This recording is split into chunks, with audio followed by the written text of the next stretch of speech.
ficar chupando balas de hortelã, que era o que o professor Fagundes lá no 7 de setembro, quando tentava deixar de fumar, fazia.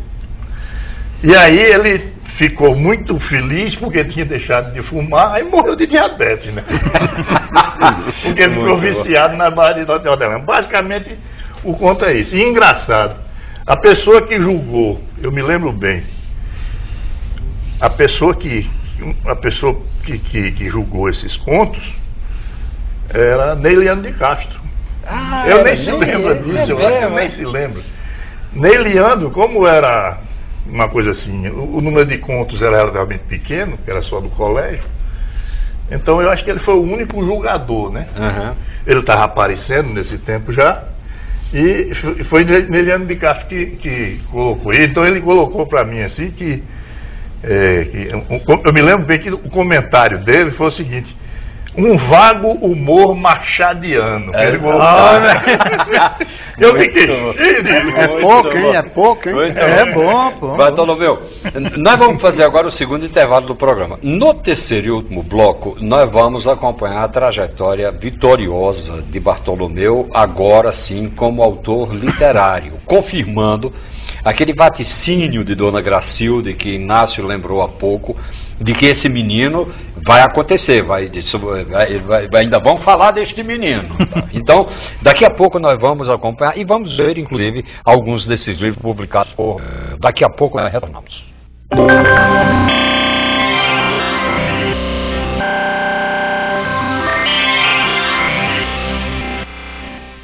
Bem, retornamos para o estamos convidando alguns do show, ficamos sabendo, inclusive, através do que ele marcante na praça, o cara tá ainda pequeno,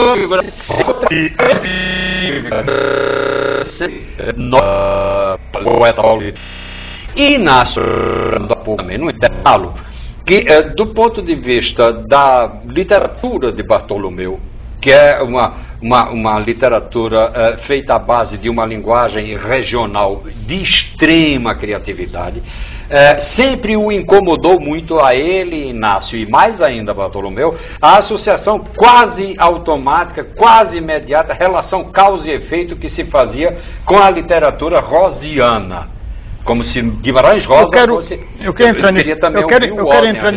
entrar nesse círculo. Pronto, por favor. Porque o próprio Bartolomeu diz num desses textos assim, tal, que ele não é nem regionalista, nem modernista. Ele é abecedista. Não é? Ótimo. Ele explica, muito bom. Não é, entendeu? Muito bom. Porque hoje se estuda muito, quando se estuda a obra de Bartolomeu, pretendem fazer ligações, os acadêmicos, né, com Guimarães Rosa, entendeu?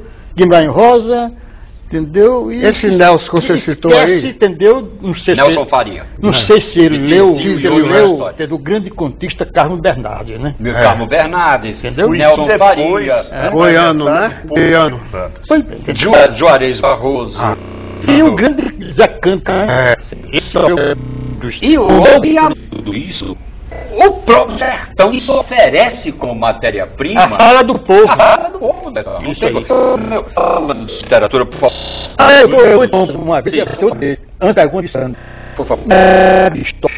História, sobre agradecendo o Joaquim Nabuco.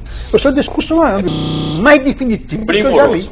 Primoroso. É pena que não dá para ler. Eu quero que as pessoas comprem o livro dele para ler, além dos contos, o discurso dele. Bom, ele se define como escritor aí. E as influências. Eu mostrei a capa da segunda edição, né? De Lugar de Histórias. Esse livro premiado pela União Brasileira de Escritores. Foi publicada a primeira edição, uma pequena tiragem em Recife. Não foi pela Bagaço, não, pela Xerox. Pela Xerox, desculpa, pela Xerox. E há uma terceira edição desse mesmo livro, que é essa capa bonita que aqui está, feita exatamente pela Edições Bagaço, que é a editora de Bartolomeu Correia de Melo. Bartolomeu, eu vou mostrando os livros agora, você pode ir fazendo comentários que você queira fazer para a gente. Essa coisa da influência literária, que você seguiu que veredas? Por favor, pode falar. Sem ligação com Guimarães, né? Olha, eu digo sem muito encabulamento que, de certa forma, até eu um pouco que decepciona as pessoas, mas eu nunca fui assim um grande leitor de regionalistas, não. Eu conhecia apenas alguns clássicos, geralmente indicados por minha mãe, certo? E eu me aventurava muito pouco, né, na literatura regionalista. Eu ficava mais...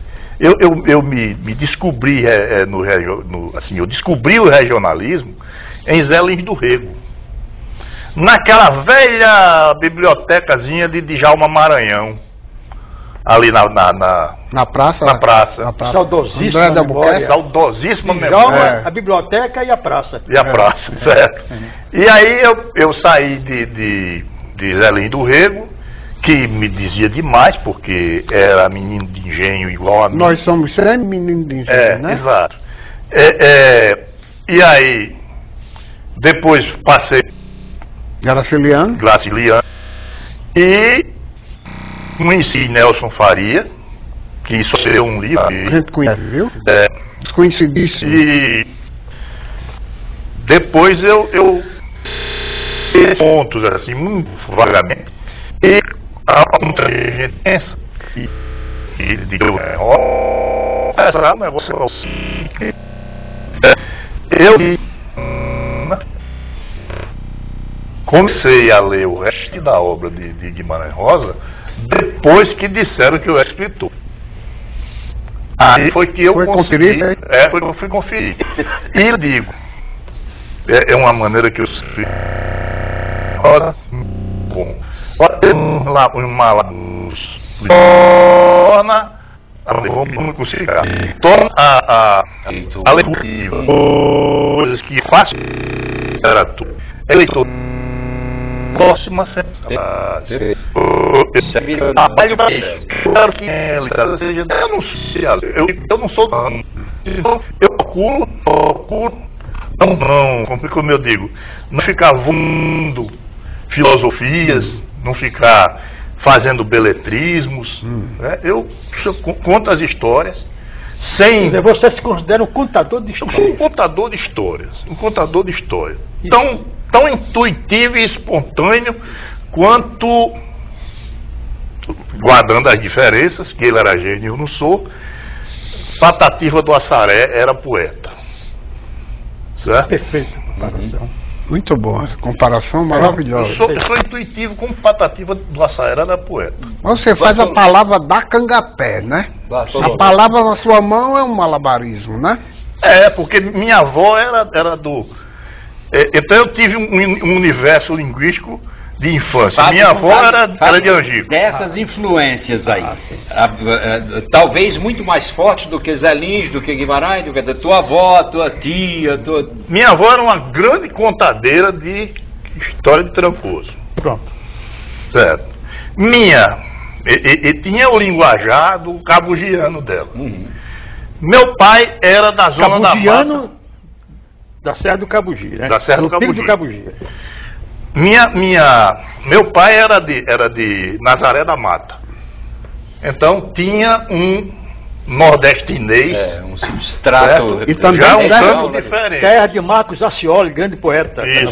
E também região da cana, né? Região semelhante a Xeramirim, né? Semelhante a Xeramirim. A família do meu pai toda tem origem. Lá de Aliança, né? De Aliança, que era Nazaré da Mata. Nazaré da Mata. E tinha a minha região de Ceará-Mirim mesmo, que aí já era um outro linguajar. Então eu tive 3 dialetos para daí trazer para a minha literatura. Agora, deixa eu fazer uma pergunta, Bartolomeu, que é a seu tanto provocativa também, então. A gente pode imaginar que a exuberância intelectual de Paulo de